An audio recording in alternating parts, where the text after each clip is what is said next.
A lot of people are contacting me. They're already in the United States and they have a pending asylum case.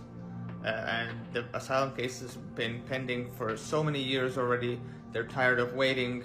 I've had a guy tell me that his mom died and he can't go back home because he's got a pending asylum case and it's been taking more than 5 years.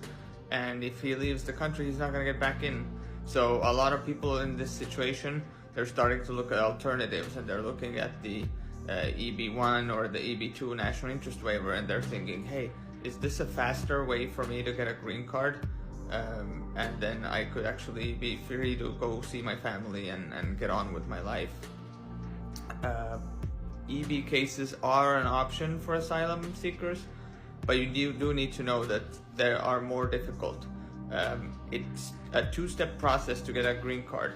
First, you file the EB1 or EB2 petition with USCIS, and then step 2, you either apply for adjustment of status, which means applying for a green card within the US, or you attend an embassy interview at a US embassy abroad, and then you enter the US as a permanent resident.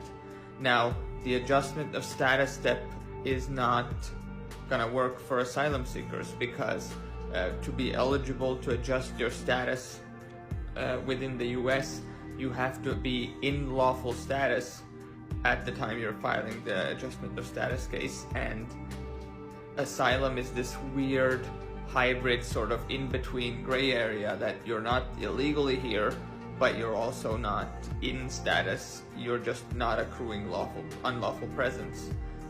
That means for most people who have been, waiting for their asylum case to be processed for several years now, you can file the petition for EB1 or EB2 NIW, and you can get that petition approved if you qualify.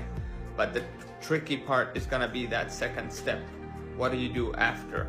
Because you might need to actually leave the US to get the visa and then come back in, and that's risky.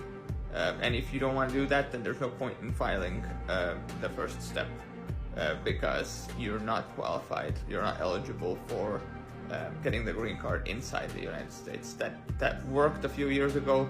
Right now, from everywhere else that I'm hearing from colleagues, those adjustment of status cases are getting denied by USCIS. They're saying that you cannot adjust status if you're not currently in lawful status, so you're not eligible.